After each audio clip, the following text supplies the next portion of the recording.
Bonjour à tous et bienvenue sur Mosaïque. À la une aujourd'hui, inquiétude et débrayage chez Secofab. Hier après-midi, les salariés de Secofab ont cessé temporairement leur activité pour la première fois depuis la mise en liquidation judiciaire du groupe Sotralens, auquel l'usine métallurgique de Sarralbe appartient. Si 2 repreneurs se sont manifestés pour acheter Secofab, 100 salariés au moins devraient perdre leur emploi.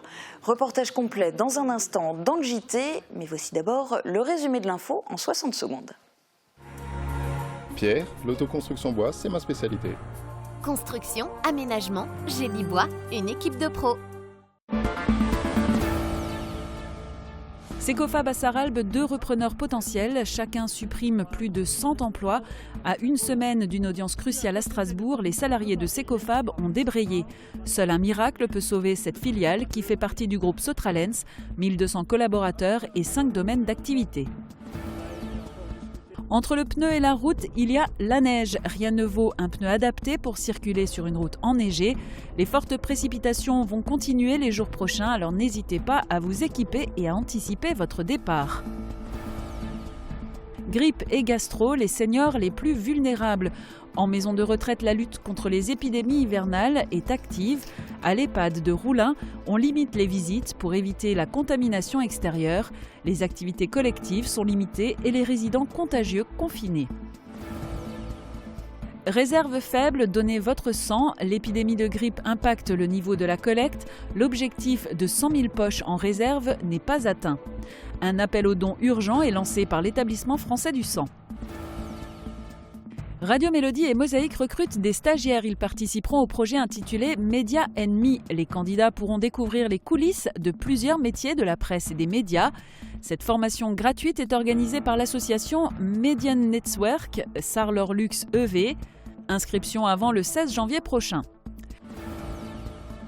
Le charme et la beauté lorraine, Valentine Jacques représente notre région à l'élection de Miss Prestige Nationale 2017, samedi soir à Bordeaux. Vous pouvez la soutenir dès à présent en votant pour elle. Pour cela, il vous suffit d'envoyer 18 au 74 401. Il y a 2 ans, suite à l'attentat du 7 janvier 2015, des manifestations en soutien à Charlie Hebdo étaient organisées partout, même à Sarrebruck. Replay. Soyez Cloud Manager. Choisissez ID Réseau, partenaire des plus grandes marques Cisco, HP, Citrix. Banderoles, sonos et discours d'un côté, file silencieuse et hommage ému de l'autre. La Ludwigsplatz ne résonne pas toujours d'une seule et même voix ce samedi. Après la minute de silence observée par l'Assemblée, les discours politiques se sont imposés là où certains espéraient un consensus dépourvu des faits. Demain, le lycée Simon-Lazare organise une cérémonie à partir de 11h15 en mémoire des victimes des attentats et de la marche républicaine de 2016. Elle se terminera par un lâcher de ballon bleu, blanc, rouge. Ils se mêleront sans doute non pas à la neige, mais à la pluie, car Météo France prévoit un léger réchauffement des températures.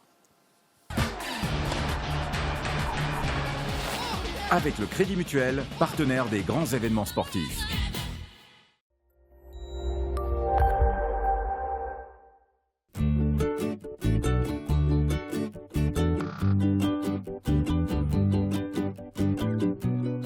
Bonjour tout le monde, si vous voulez faire un bonhomme de neige, profitez-en, c'est aujourd'hui. Parce que pour demain, les températures vont se réchauffer et les précipitations qui vont tomber dans l'après-midi tomberont non pas sous forme de neige, mais sous forme de pluie.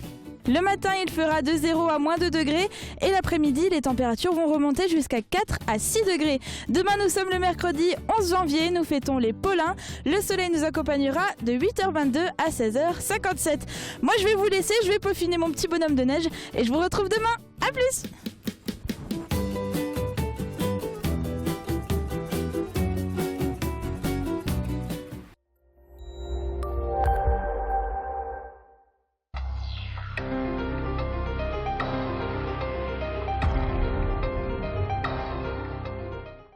La neige rend la circulation difficile. Dans le secteur, cela se traduit par quelques accrochages et beaucoup de camions bloqués, notamment au niveau de Vousvillers où se trouve en duplex Sandrine. Attention. Sandrine, dis-nous comment ça se passe. J'ai quitté mon bonhomme de neige pour me rendre à Wüstwiller en compagnie de Jacques Engler, élu municipal. Bonjour. Bonjour Sandrine. Alors aujourd'hui, cette nuit il a beaucoup neigé et il neige encore d'ailleurs, et du coup un dispositif spécial a dû être mis en place pour déneiger les routes parce que c'est un petit peu la pagaille ce matin.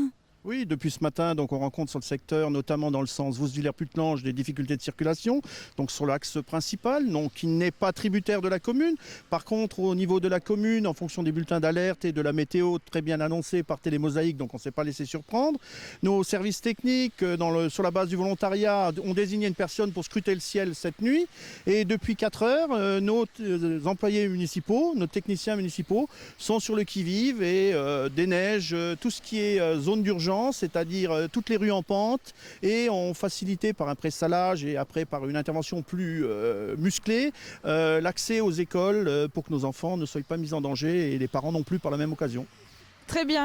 Je me retourne maintenant vers Frédéric qui est employé des ateliers municipaux, et je voulais savoir quel dispositif vous avez mis en place. Qu'est-ce que vous avez utilisé? Vous n'avez pas seulement utilisé des pelles, je suppose. Non, bonjour. On a aussi utilisé une saleuse. On a utilisé les balais, les seaux à la main, et on fait comme dans le temps, on a dégagé les trottoirs et tout. Et surtout, on a pu compter sur nos collègues, et surtout les collègues masculins comme féminins. Ils étaient tous présents, et surtout notre chef, Michel Blanc, qui nous donne nos ordres, nos directifs et tout. Et ça a été mis en place, tout s'est bien déroulé, et on sera toujours présent quoi qu'il arrive. Et depuis quelle heure vous êtes en train de déneiger ce matin? Depuis 4 heures ce matin. Oui, grâce à notre collègue Manu qui nous a tous avertis, qui nous a tous dit de venir. Alors ceux qui pouvaient venir, ils sont venus. Et comme M. Jacques a dit, on a déneigé en principal tout ce qui était pente, et les écoles surtout, tout ça, pour que tout le monde soit en sécurité. Et pour demain, il y a encore, et puis les jours à venir, il y a encore de la neige qui s'annonce. Est-ce que vous allez refaire ce dispositif? Est-ce que vous allez peut-être essayer de déneiger avant ou de saler avant pour éviter justement qu'il y ait trop de neige le matin? Non, on a salé, mais on écoute souvent Radio Mélodie qui nous font part de la météo toute la journée. Et quand ils nous ont prévenu que demain il y a des risques de verglas et tout ce bordel, alors que nous on est prêts pour demain à nous voir l'attaque, et voilà, on est prêts quoi. Alors on a entendu aussi qu'il y avait beaucoup de camions qui étaient restés coincés, et puis peut-être d'automobilistes qui ont glissé. Comment on peut éviter ce genre de choses? Surtout de s'équiper en pleine neige, de garder les distances de sécurité surtout, d'être pas si pressé le matin, et je le redis, j'insiste sur la sécurité, de laisser plus d'espace entre les voitures pour qu'ils aient au moins une distance de freinage. Parce qu'il y en a qui ne respectent pas, et après le dernier moment, ils ont des accros et tout. D'accord, merci. Alors on va essayer de suivre vos conseils. Merci pour vos réponses. Je vous laisse maintenant avec Julia pour la suite de l'émission. À bientôt. Merci Sandrine, et puis merci pour les précieux conseils. Suivez-les tous, effectivement, c'est dangereux sur les routes. Il y aura prochainement plus de 100 nouveaux chômeurs. Ce bilan semble inéluctable tant les 2 offres de rachat proposées actuellement pour Secofab taillent dans les effectifs. Les salariés étaient déjà au courant de l'ampleur de cette casse sociale, mais ils ne souhaitent pas rejoindre les rangs de Pôle emploi sans avoir fait entendre leur voix. Reportage de Barbara Paulfos et Guillaume Dumonteil. Un cercueil. Cet objet symbolique représente les quelques 100 emplois qui n'existeront sans doute plus après le rachat de la société Secofab. Bien que le tribunal de Strasbourg n'ait pas encore scellé le sort des salariés, une importante casse sociale semble inévitable pour le site saralbigeois qui compte aujourd'hui 143 employés. Dans les 2 projets qui nous sont donnés, il y en a un, le mieux disant, qui est actuellement à 30 emplois. Donc nous avons négocié, nous sommes en contact avec le repreneur, et la possibilité de réembauche de nos 5 apprentis ainsi que d'un certain nombre de personnes supplémentaires semble, je ne veux pas dire acquis, mais sur la bonne voie. Au mieux, l'offre de FB2M, puisque c'est de ce repreneur qu'il s'agit, permettrait de sauvegarder 40 emplois. Cela paraît faible au regard des 143 personnes actuellement employées par Secofab. Naturellement, les salariés ont perdu leur motivation. On est viré, hein. On peut rien faire d'autre. Hein. Il est toujours important de sortir nos livraisons pour rentrer de l'argent. Mais il est clair que le cœur n'y est plus. Certains réussissent déjà à se projeter dans l'avenir. Je suis encore jeune, je touche du bois. J'ai pas de problème physique, donc je pense qu'on va faire une formation, rebondir, voir ailleurs, s'ils ne nous regardent pas. Les salariés de Secofab devraient avoir davantage d'informations après l'audience les concernant prévue à Strasbourg le 17 janvier. Ils sont d'ailleurs invités par l'intersyndicale CFDT, FO, CGT, CFE, CGC à se rendre sur place pour faire entendre leur mécontentement. Hier avait lieu un comité d'entreprise. Les discussions portaient sur le budget alloué aux travailleurs licenciés et sur les critères de licenciement, et elles ont échoué. Elles reprendront vendredi. Tout autre sujet, mais pas plus réjouissant, les messages de prévention pullulent dans les médias. La grippe et la gastro sont parmi nous. Et parmi les populations les plus fragiles, on retrouve les personnes âgées. Mosaïque s'est donc intéressé à l'impact de ces épidémies sur le fonctionnement des maisons de retraite, avec pour exemple celle de Roulin. Reportage de Thomas Drouin. Voici l'EHPAD Les Alisiers à Roulin. Dans l'établissement résident 54 personnes âgées de 61 à 103 ans. Et ici, comme ailleurs, personne n'est à l'abri des différentes épidémies qui circulent actuellement. Grippe, gastro-entérite ou autre virose, autant de possibilités différentes de tomber malade, autant de risques pour des personnes âgées. Le problème des personnes âgées en EHPAD sont des personnes âgées, fragilisées, dépendantes. Donc effectivement, il faut être particulièrement attentif à la déshydratation, à la survenue de surinfections. Par ailleurs, la maison de retraite cherche à protéger ses résidents des contaminations extérieures en limitant les visites. Il faut alors expliquer aux familles qu'il ne faut pas trop venir en visite, sauf impératif bien sûr. Et si un cas se déclare, c'est tout un processus bien établi qui se met en place. Au sein du groupe SOS Senior, on a plusieurs protocoles. En cas où on a un cas de grippe qui se déclenche, on met tout de suite en place les procédures et protocoles liés à cette épidémie. Chaque jour, on se réunit pour voir combien de cas on en a en cas il y a des épidémies, combien de cas on est arrivé.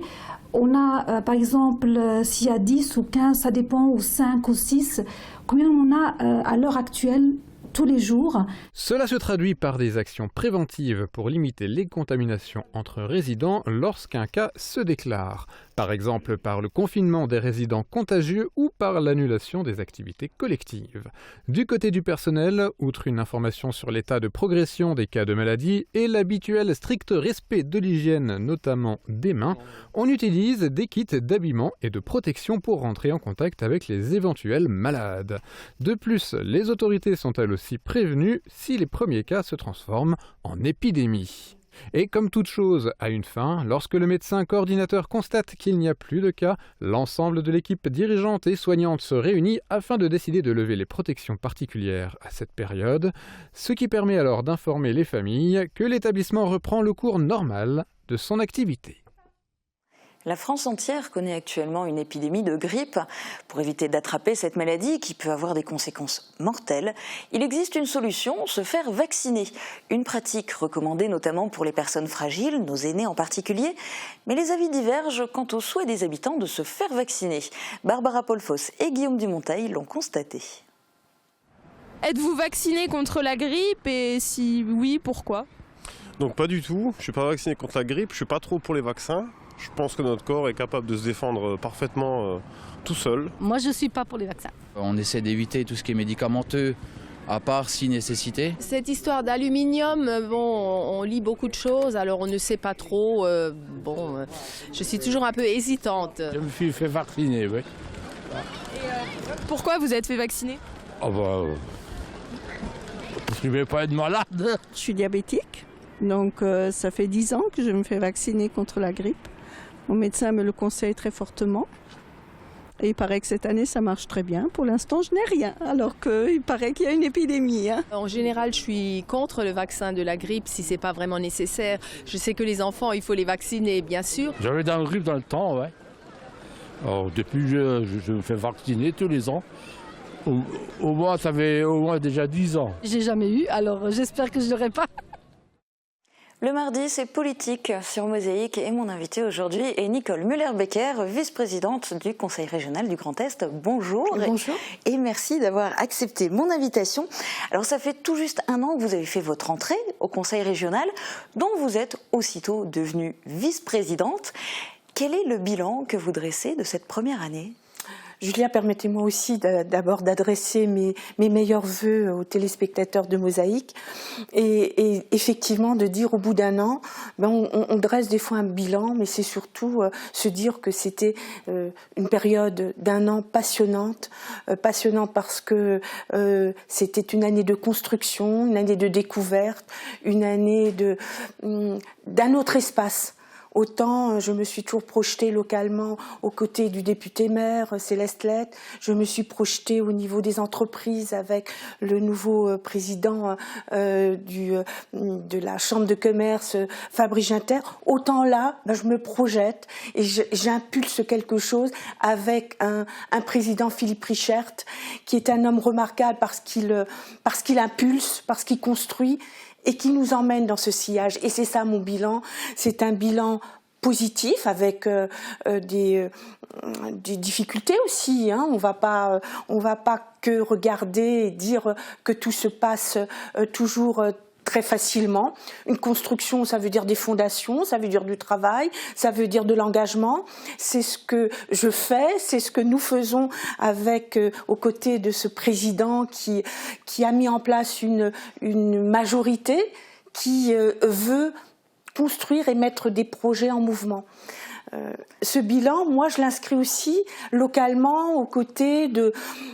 Je vais être très pragmatique, aux côtés de proviseurs, de lycées, aux côtés de maires qui m'entourent, qui ont porté des projets, parce que des projets qui ont fait vivre leur commune, parce que la région, tout simplement, a dit en 2016, nous allons vous aider sur des subventions pour des investissements que vous allez faire, porter des projets, être à côté de ces maires-là, pour moi, c'est passionnant, parce que c'est là que vous voyez qu'on peut faire bouger les choses, faire vivre les choses, et c'est ce bilan que je dresse avec plein d'autres, bien sûr, au niveau culturel, lorsque l'on voit ce qui va se passer à Meisenthal, lorsque l'on voit ce que l'on porte au niveau du transport, au niveau de la formation.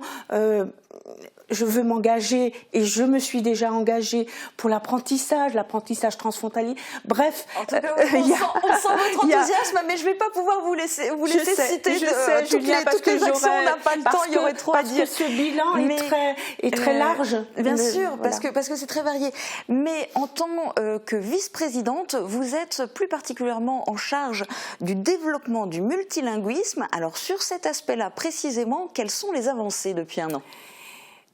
J'ai été très fière et très heureuse d'avoir cette vice-présidence parce que on a une spécificité dans notre région, une spécificité où le président Richert me dit vas-y, développe, emmène la jeunesse, emmène ces gens vers ce multilinguisme. Multilinguisme veut dire quoi? Veut dire qu'on apprend plusieurs langues, qu'on apprendra l'anglais, parce que l'anglais, c'est la langue dont on a besoin. Mais on a une spécificité ici. On est une région transfrontalière, on a l'allemand que l'on peut utiliser pour connaître l'autre, pour connaître notre voisin, la culture, permettre des échanges, mais permettre également peut-être des futures insertions professionnelles.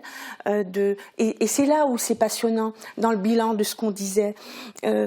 Aller vers l'apprentissage professionnel et dire peut-être qu'en ayant de l'allemand, allez-y, vous aurez des stages en Allemagne. Allez-y pour les directeurs des lycées, qu'ils soient publics, associatifs, qu'ils soient privés, en disant faites pour vos élèves peut-être un avenir que l'on construira ensemble avec l'allemand. Mais pour tout ça, est-ce qu'il y a du budget? Est-ce qu'il y a des budgets spécifiques qui ont été débloqués, créés pour inciter? Oui, bien sûr, mais c'est pas que des budgets, c'est également mettre en place des formations spécifiques, c'est de la volonté de construire et de mettre des fondations sur ce multilinguisme et de porter des projets. Et ces projets seront traduits budgétairement. Alors, autre question par rapport au Conseil régional, parce que vous êtes arrivé au moment des nouvelles régions, avec la fusion, avec ce tout nouveau Grand Est, un vaste territoire de 5,5 millions d'habitants. Et il y a en ce moment 12 agences territoriales qui sont en cours de création. Alors, notamment, tout près d'ici, on peut peut-être citer Metz, Haguenau, Saverne. Concrètement, ces agences, elles servent à quoi et à qui ? Lorsqu'on a mis en place cette fusion des 3 régions suite à la loi NOTRe, il y a eu d'abord un début de mettre en place une administration commune, mais sur 3 sites, Metz, Strasbourg, Châlons-en-Champagne. On s'est rendu compte qu'on avait des compétences nouvelles, des compétences en matière de transport économique, en matière de lycée. On s'est dit, il va falloir créer des agences territoriales. Ces agences territoriales, ce sont des agences de proximité pour plus de visibilité. Visibilité pour le citoyen, mais également pour l'entrepreneur, pour le porteur de projet, pour les politiques. La région offre un bouquet de services. Pour que ce soit accessible, on a découpé en bassins de vie. Forbach, Sarreguemines aura une agence de proximité à Metz. Beach aura plus de proximité avec Saverne. Sarrebourg avec Saverne. Le haut du Metz sera Briey, Thionville. Alors, on comprend bien l'aspect pratique, mais si on se met à la place des citoyens, beaucoup de gens se sont dit, ok, il y a la fusion des 3 régions en une seule, donc il va y avoir moins d'élus à payer, moins de fonctionnaires à payer, moins de lieux différents à entretenir. Or, au contraire, on les développe. Ça coûte tout ça? Non, c'est pas un développement. C'est une restructuration des endroits qu'on avait avec une économie. Une économie qui se lie pas par la question que vous me posez. C'est-à-dire qu'effectivement, on est une plus grande région, on met les moyens ensemble et les économies sont déjà tout à fait personnelles. Les élus, puisqu'on parle d'élus, je crois qu'on a baissé de 30% nos indemnités, c'est important. On est la seule région à avoir fait ce choix-là. On fait des économies en termes de territorialisation, c'est-à-dire qu'il va y avoir des maisons qui vont être restructurées différemment. On va se séparer de certains endroits. Tout ça, c'est en cours. 2017 va, je pense, montrer cette économie. Donc on aura l'occasion de le constater. Mais bien sûr, et puis vous aurez l'occasion de m'inviter pour que je vous parle d'autres sujets. Je vous coupe, pardon, parce que je voudrais vous proposer maintenant de réagir aux propos d'un passant qui ont été recueillis hier après-midi par Barbara Polfos et Thomas Drouin. D'accord. Alors, est-ce que vous vous intéressez ou vous suivez le sport local à Sarreguemines ? Oui, un peu. Ouais, quel genre de sport ? Le tennis. Oui, tennis, oui. Et handi. Tennis. D'accord. Oui, voilà. Et pourquoi vous vous intéressez plus au sport local qu'au sport national ? Le sport national, je m'intéresse aussi, mais moins. C'est plutôt local. Alors, est-ce que le sport local est important pour la ville et son image ? Ça fait une étoile en plus pour la ville. Hein. Quand il y a beaucoup de clubs sportifs, c'est toujours très bon, quoi. Voilà. Alors vous êtes vice-président du conseil régional, mais vous êtes aussi adjointe au maire de Sarreguemines. Des belles performances sportives. Je suppose que c'est bon aussi bien pour la ville que pour la région. Oh, bien sûr, puis ça rend déjà les gens heureux. Ça fait parler de la ville. Sarreguemines, on en a entendu parler sur les banderoles. On a vu Sarreguemines passer à la télévision. Et puis alors il faut féliciter également tous nos clubs sportifs, qu'ils soient régionaux ou locaux. Je crois que là on est complètement heureux. On est complètement dans la dynamique, puis ça retombe sur l'image et l'attractivité de la ville de Sarreguemines. Et on vous laisse aussi avec ce bel enthousiasme. On vous retrouvera prochainement. Merci beaucoup d'avoir été mon invité aujourd'hui. On se retrouve dans un instant pour la suite de l'émission En immersion chez Emmaüs.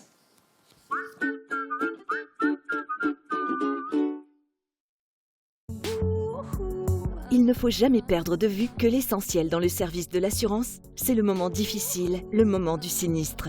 L'important, c'est d'avoir un agent d'assurance, un interlocuteur en tout cas, qui a une bonne réactivité, qui est bien entouré, qui a une équipe efficace, dynamique. Les assurances AXA Philippe Thierry sont à votre service et répondent à tous vos besoins. Pro et compagnie à Sarreguemines brade ses prix. Le moment idéal pour changer votre réfrigérateur, votre lave-linge ou votre lave-vaisselle. Et votre aspirateur n'est-il pas un peu fatigué? Votre écran plat est-il en état? N'en faut-il pas un autre pour votre cuisine ou votre chambre à coucher? Les opportunités Pro et compagnie à saisir du 7 au 21 janvier. Pro et compagnie, le réflexe gentillesse.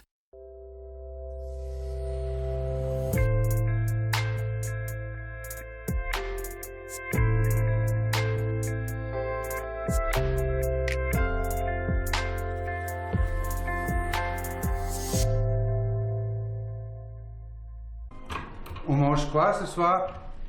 Ce soir, on va au resto. Encore du veau. On va au resto. Ah. Quand on comprend de moins en moins bien, on finit par se couper du monde. Réagissez et testez votre audition gratuitement à la passion de l'audition.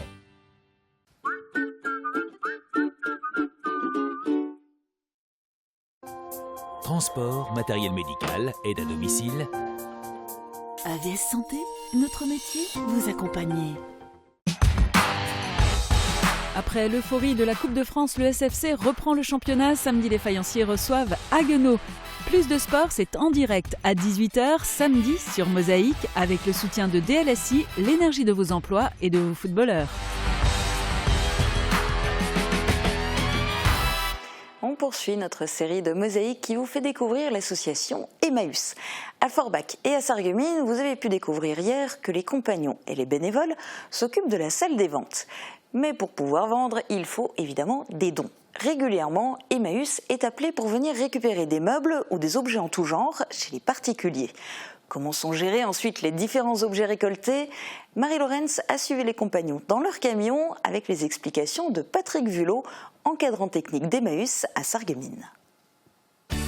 Au Club Bouygues de Sarreguemines, Forbach et Saint-Avold, vous profitez du plus grand réseau 4G de France, de la puissance de la fibre et d'un large choix de téléphones portables.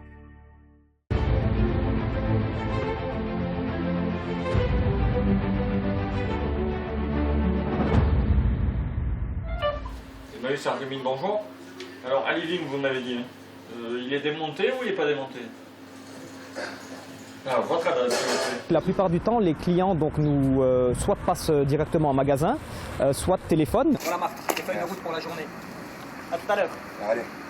On récupère tout, c'est la philosophie de l'association, que ce soit de l'électroménager, de l'ameublement, des livres, des jouets, voilà, toutes sortes d'objets. On récupère tout, parce qu'on vit principalement de dons. Le chauffeur, aidé par son Reaper, sont en train donc de procéder à cette ramasse. Donc en l'occurrence aujourd'hui, c'est une ramasse exclusivement d'ameublement que la personne a voulu nous donner, tout simplement.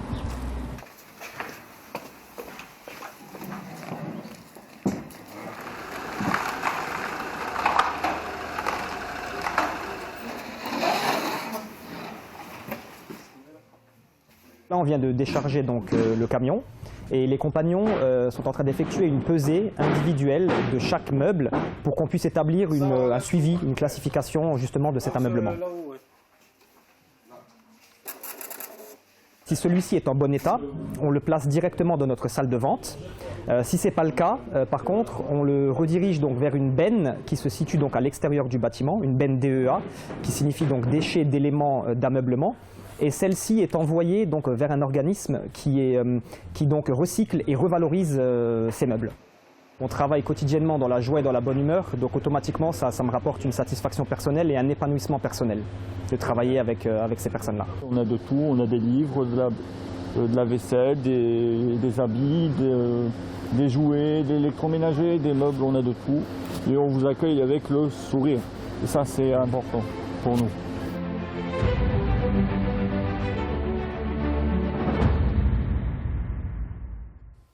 C'est la fin de cette émission. Très bonne journée à tous. À bientôt.